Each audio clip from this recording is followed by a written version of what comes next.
Alright, now I'm actually going to walk you through the breakdown of my swing, how I use my lower half and everything like that.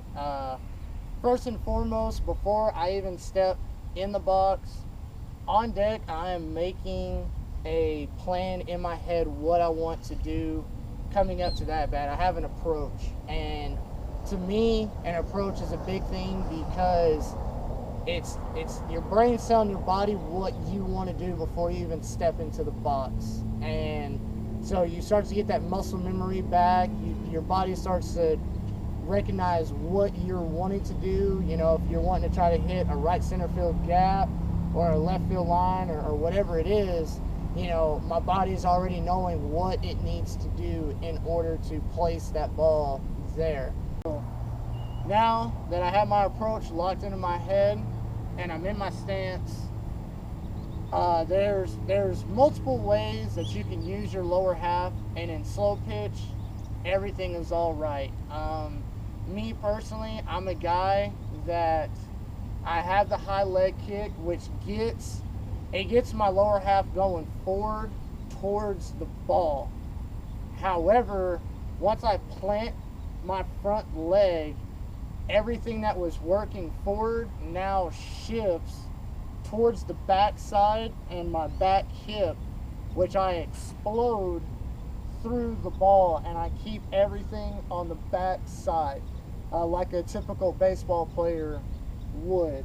But there's a lot of players like Jeff Hall, for example, who is all out on their, I don't want to say they're out on their front side, but everything is exploding towards the ball, and as he is swinging, you will see his back leg actually come, like, slide forward like that, and it's still okay because he's using his lower half to explode through the softball, and he's getting everything to go forward. And that's the key component, is taking those legs, that back hip, and exploding through the softball. And I see a lot of guys, I've had guys send me videos of them taking batting practice, and they're just here, and they'll take a step, or, you know, they'll do whatever, but then when they swing, and I'll go ahead and take the ball off right now, but when they swing, it's just this, and it's all upper body. You know, once again, the bats are great, the balls are good. That swing will get you away sometimes, but you're limiting yourself what you can do. I sit there, and with me, I want to swing hard. I want to hit the ball as hard as I can every single time. Is it going to happen every single time? No. I'm going to miss hit a ball and everything. I'm going to roll over. I'm going to pop the ball up. But I'm going to be here, and then everything is explosive. And even right there, I stayed more like a baseball player and didn't, you know, pull all the way through like I usually would. In a video, you usually see me right here, and it's like that, more or less. But like I said, it's because I'm trying to get everything through the softball. I'm trying to explode through that softball. As far as my hands go, no matter what pitch I hit, I try to keep my hands inside of the softball. My hands stay inside, but I want extension. Whenever you can extend your arms, once again, you're limiting your power. And so I want to get my hands extended, but I want to keep my hands inside of that softball. And this really, really helps, especially when you're trying to hit backside. Keeping your hands inside of that barrel to where you're not casting out, you know, or anything like that. It's really going to help you be able to hit opposite field if that's what you're trying to do. As far as my snap goes, my snap is simultaneously adjusts with the timing of my hip exploding through. Usually when my hip explodes through, I get that snap at the same time, and once again, everything works together. The timing is all there together. And that's another thing that I really didn't hit on that much, but it is the timing. You know, we're in a game where I play C usually, so I get the pump fakes and everything.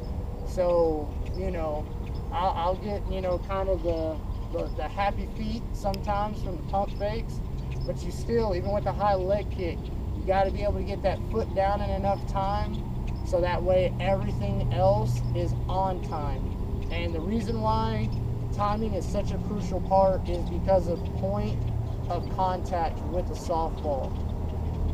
Me, whenever I hit, I'm trying to hit the middle to lower half of the ball. And the reason why I'm trying to hit the middle to lower half of the ball is because when you're able to hit the bottom of the softball, not only are you creating backspin, which is going to equal distance in the long run, you're also giving yourself better launch angles off of the barrel of the bat. So if I want to be able to hit that, everything's got to be on, and all my timing has got to be there, because if my timing's off and I'm a split second either too early or too late, that can result in me either hitting it too far on the bottom of the softball and popping it up, being early and hitting too high and I got top spin and I'm hitting it down into the ground, or, you know, just there's so many possibilities that can happen. So, you know, once again, if you're a guy that's got a whip in your bat or whatever, just make sure that the timing is there whenever you have the whip. If you feel like you keep mishitting, maybe don't be as violent with your whip, or maybe try to eliminate it. You know, figure out something. You know, and that's what practice is great for, is you get to take it here and you get to see all your flaws. So this is a great place. It's a great learning tool. And this right here, this tee, is the greatest learning tool that I've ever had. Whenever I'm hitting my best is actually when I'm hitting off of this and not taking a lot of batting practice. Now, when I'm taking batting practice, it does help, but this right here fundamentally will get me back to where I need to be. And even with the tee, I can still work on hitting that bottom half of the ball and trying to backspin it as much as I can. And whenever I work off of a tee, I don't try to elevate it a ton. I try to hit hard backspin line drives, because whenever I get to the game, that's the hitter that I am. The more and more you take batting practice, the consistency will come along with it. We do edit our videos to where we take out the bad hits, but it's for timing purposes only. I don't want you guys to watch me roll over a ground ball or pop up something. I'm trying to show you what the bat can do. So yes, we do edit out the bad cuts, but we do consistently hit balls hard. And the way we do that is just simply taking batting practice. You got to find a way to keep taking batting practice if you want to hit consistently. You can't expect to hit once a week, go out into a tournament and hit 900. If you do, that's great for you, but for most people, that's just not how it works, you know. And you don't need somebody to throw to you either. Like I said, this tee right here is a great training tool. That's why so many people use it. You need to understand that whenever you are working here, you need to practice with a purpose. You know, don't just go out there and just think, oh, just because I'm getting some swings in, I'm making myself better. That's not necessarily the case. If you're not out there focused while you're practicing and actually trying to work on stuff and trying to get better, you either A, are not going to get any better, or you're actually going to develop some bad habits that you don't even know is happening. You know, so you need to practice with a purpose, and you need to take batting practice to obtain that consistency, because you begin to find your swing and you start to understand it. You know, once again, walking all the way through it, I'm in the box, my mind is set, hit the ball hard, I'm in it, and then I usually tap here for a split second, I'll tap here, high leg kick, and then you'll see my bat kind of come up. This is all timing purposes. I step and everything starts to get ready to go forward. For me personally, everything starts ready to get forward, then the hips start to explode through first, and my hands follow directly behind it. keep my hands inside of the softball, and then I make point of contact. As I'm about to make contact, the wrist snaps, the hip snaps simultaneously with one another, and then I follow through all the way through the softball.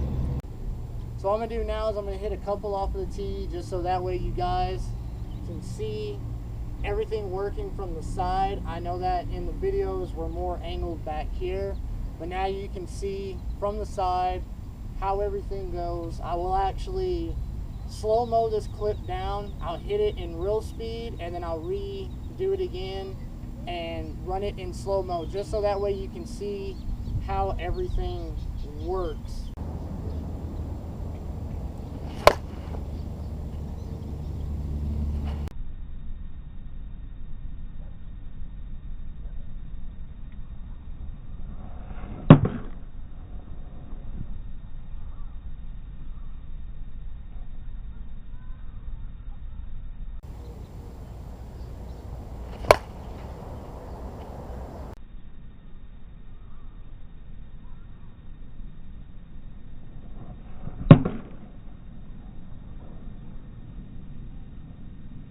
Alright, for those of y'all that had a question about backside, I can't really hit the right field line that well at all. I'm going to shoot for the right center field gap because that's actually something I shoot for in a game. So here's right center field, what this kind of looks like.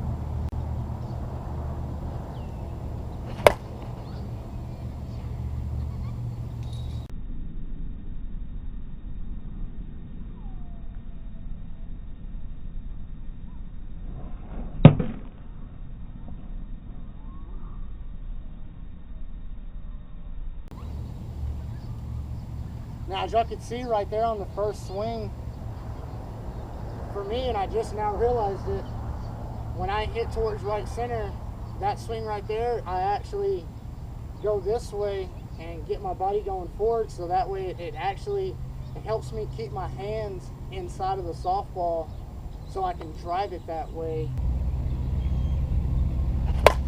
There we go, that was a good one.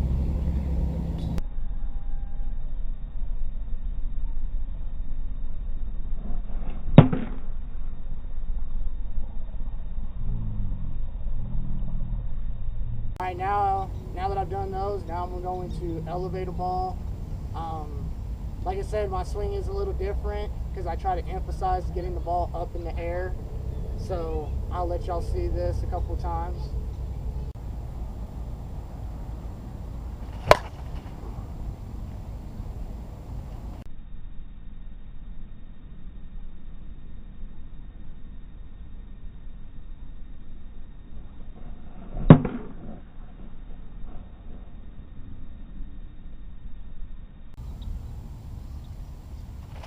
Ooh, there we go.